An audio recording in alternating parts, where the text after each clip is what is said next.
The Good, the Bad, and the Ugly wasn't just a western. It was a myth forged in Spanish deserts that rewrote cinema itself. Behind the gunfights and silence lived chaos. There were hidden details buried in each shot. Here are 20 secret facts you completely missed in The Good, the Bad, and the Ugly. Stay till the end to find out why one actor's contract demanded something stranger than anything in the script. For decades, fans thought they'd seen the full film. They hadn't. Buried in Italian archives was a deleted scene that completely changed Tuco's character. In the theatrical cut, Tuco screams at Blondie about ingratitude and betrayal. It feels random, unfinished, but the lost scene explains everything. Tuco visits a destroyed Confederate camp, bodies everywhere, soldiers dead for a cause that collapsed before they could retreat. He walks through the carnage, silent, shaken. It's the only time Tuco stops performing, the only time he sees war as something other than opportunity. The scene was cut for pacing, for American audiences who didn't want philosophy in their shootouts. Fans who'd watched the film 100 times suddenly saw Tuco differently, not just a thief, a survivor haunted by what survival costs. Clint Eastwood refused to change his costume. The poncho, the hat, the cigar. He wore them in all $3 films, demanded the same pieces every time. He believed the worn fabric, the sweat stains, the authenticity carried power. By the end of filming, that poncho was falling apart. Filmmaker Sergio Leone wanted to replace it for the final shootout. Eastwood threatened to walk. He argued that replacing it would break the character's continuity, would make Blondie look too clean, too Hollywood. So Leone filmed it as is, threads loose and fabric stained with months of Spanish dust. The wardrobe department kept offering alternatives, designer ponchos, clean replicas. Eastwood rejected them all. He wore the original until it literally couldn't be repaired anymore. Years later, that poncho sold at auction for over $100,000. The bridge explosion is legendary. A massive wooden structure rigged with dynamite. One take, no second chances. Leone positioned cameras everywhere, rehearsed the timing with military precision, then he yelled, "Action!" too early. The explosives detonated while he was still in the blast zone. Debris flew past his head. Shockwaves knocked cameramen off their feet. 2 cameras were destroyed. Leone stood frozen, watching his set explode around him. When the smoke cleared, Leone was furious. Not because he'd nearly died, but because the explosion was too perfect and they'd wasted it. So they rebuilt the entire bridge. Took another week, cost thousands more. This time he stood farther back and every camera rolled. The second explosion was good, but everyone on set knew the first one was better. Eli Wallach wasn't acting when Tuco gasps for air. He was surviving. In one scene, Tuco's hands are tied behind his back while riding a galloping horse. The horse bolted, full sprint toward train tracks with Wallach's wrists bound, unable to stop. He screamed. Leone kept filming. In another scene, Wallach lies on train tracks as a locomotive barrels toward him. The train came faster than expected. He pressed himself flat, felt the metal wheels inches from his skull. When it passed, he was alive. Barely. But the worst was the hanging scene. The noose was supposed to be loose. It wasn't. When the horse kicked out from under him, Wallach dropped and the rope tightened around his throat. For 3 seconds, he couldn't breathe. Leone called it method acting. Wallach called it attempted murder. Leone based the treasure on real Civil War legends. Stories of Union payrolls buried in New Mexico, Confederate gold hidden in unmarked graves. The $200,000 matches estimates from actual missing shipments documented in military archives. After the film's release, treasure hunters started showing up at filming locations in Spain, metal detectors in hand, convinced the gold was real. Some dug up entire hillsides looking for Confederate caches that never existed outside Leone's imagination. One treasure hunter spent 6 months excavating around Sad Hill Cemetery, convinced Leone had hidden real clues in the film. Decades later, fans still search, not because they think the gold is real, because the film made it feel real. By the time cameras rolled, Clint Eastwood had had enough. Leone demanded endless takes for tiny details, making actors hold positions until their muscles cramped. Eastwood called him too demanding, obsessive, swore he'd never work with him again after this film ended. Leone wanted emotion and stillness. Eastwood wanted to finish scenes and move on. Leone would make Eastwood stand in the sun for an hour, waiting for the light to shift 1 degree, waiting for a cloud to move, waiting for the perfect shadow, but their tension worked. Blondie's coldness, his exhaustion, his barely concealed rage, that was Eastwood channeling his fury at Leone into every frame. The haunting whistle theme almost didn't exist. Composer Ennio Ennio Morricone was experimenting in his Rome studio when an ocarina broke. The crack in the ceramic created a strange off-pitch tone. Eerie, unsettling, wrong in all the right ways, perfect. Morricone almost threw it away, but something made him pause. He played it once more, letting the broken sound hang in the air. Then he grabbed his guitar and started building around it. Morricone played it for Leone. The director heard it once and said, "That's the movie." He built the entire theme around that broken whistle. It became one of the most recognizable film scores in history.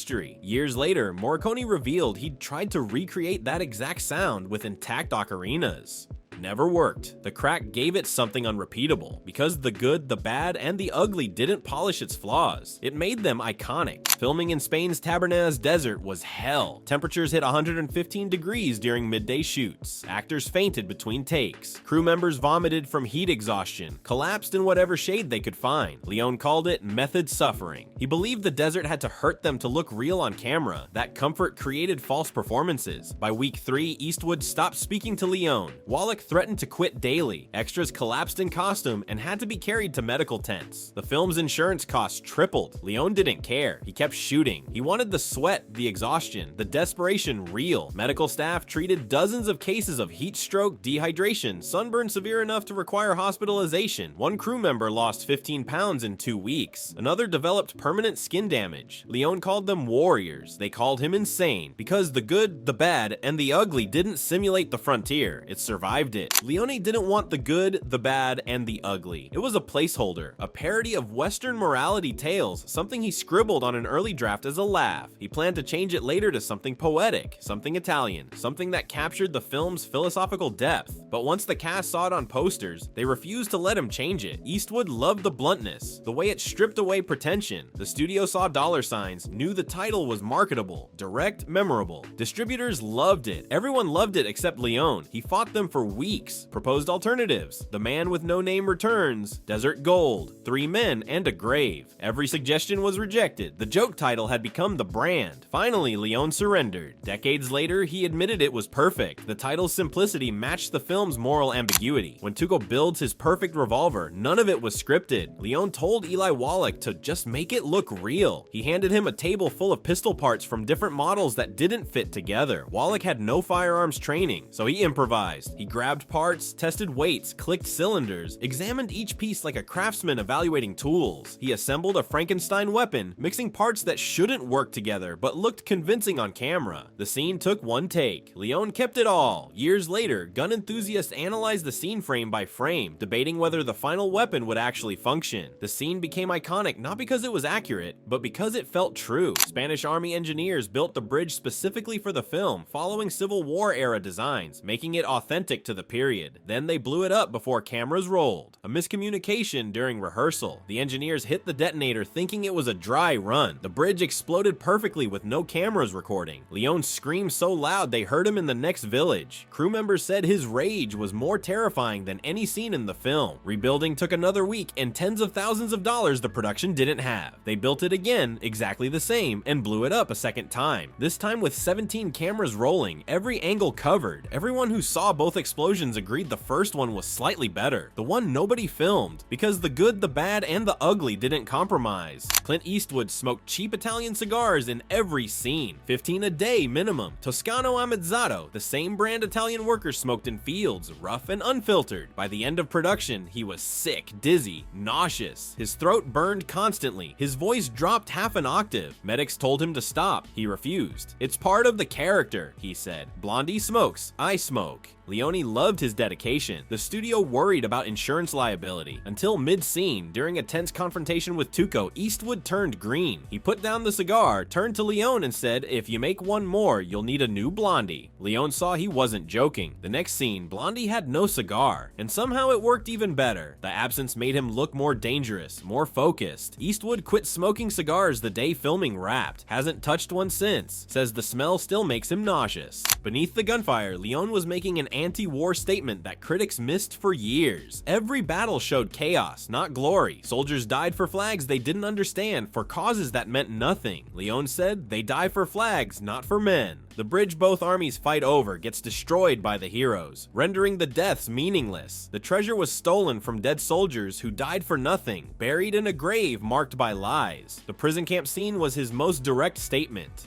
Thousands of prisoners on both sides, indistinguishable except for uniform colors, suffering identically. The camp commander talks about glory. The prisoners know there's only pain. When Tuco and Blondie blow the bridge, they're not heroes. They're saboteurs, ending the only thing giving the deaths meaning. The massive circular cemetery was built by hand in the Spanish desert. Over 5,000 fake tombstones arranged in concentric circles, each one hand-carved, each one different. The design was Leone's obsession. A perfect circle, mathematical precision, symbolic of how death treats everyone equally. Construction took 2 months. Local workers thought the production was cursed and refused to work after dark. When filming wrapped, the crew left it standing. Too expensive to dismantle, too remote to bother removing. It sat there, aging in the sun, slowly becoming real. Wind and rain weathered the tombstones. Desert animals made homes in the structures. Tourists started visiting, leaving flowers on graves for people who never existed. Decades later, it's still there. Weathered, crumbling, but standing. In 2015, fans launched a restoration project, rebuilt hundreds of tombstones, and cleared decades of decay. Now it's a tourist attraction, a pilgrimage site for film fans worldwide, a fake cemetery that became a real landmark. Midway through filming, Eastwood wanted out. The heat, Leone's demands, the endless retakes, he'd had enough. He told producers he was done, threatened to breach his contract, said they could sue him, but he was leaving. Leone panicked. Losing his lead actor would destroy the film, destroy his career, destroy everything. So he made an offer. Finish the film, get a bonus. Not just money, a new Ferrari, custom, paid in full, any model Eastwood wanted, any color, delivered to California. Eastwood stayed, finished every scene. When the film wrapped, Leone delivered the Ferrari, a 1966 275 GTB, red, pristine. It cost more than some crew members made in 5 years. Eastwood drove it once around the lot, then sold it the next month. For him, Blondie was business, not passion. Italian composer Ennio Morricone composed the entire score before filming began. Leone gave him the script, described the scenes, hummed the rhythms he imagined, and acted out the beats he wanted. Then Leone directed scenes to match the music instead of the other way around. He timed gunshots to drum beats, synced Eastwood's squint to guitar crescendos. That's why every gunshot, every glare, every silence feels perfectly timed. Leone wasn't scoring the film, he was filming the score. Actors moved to rhythms only Leone could hear, following invisible beats that would be added months later. Morricone would visit the set, watch scenes filmed to his music, adjust compositions based on what he saw. It was a collaboration in reverse. Composer directing, director directing actors. Film schools still study this technique, though few directors have successfully replicated it. It requires trust between composer and director that borders on telepathy. One torture scene was so brutal that American censors cut it entirely. Angel Eyes interrogates a prisoner, beats him until his face becomes unrecognizable. The scene lasts nearly 3 minutes in the original cut. No music, just screaming and silence. American censors called it too real, gratuitous, unnecessary. They demanded it be cut or the film would get an X rating, killing its commercial prospects. Leone fought them for months, arguing the brutality was essential. He lost. They released 2 versions. Europeans saw the brutality. Americans saw a sanitized aftermath. The full version only resurfaced when restored cuts circulated in the 2000s. But Leone refused to make violence entertaining. He made it ugly, real, unforgivable. After for a few dollars more, Sergio Leone was nearly broke. The film had made money, but his cut was small. His debts were large. Hollywood rejected him, calling his style too European, uncommercial,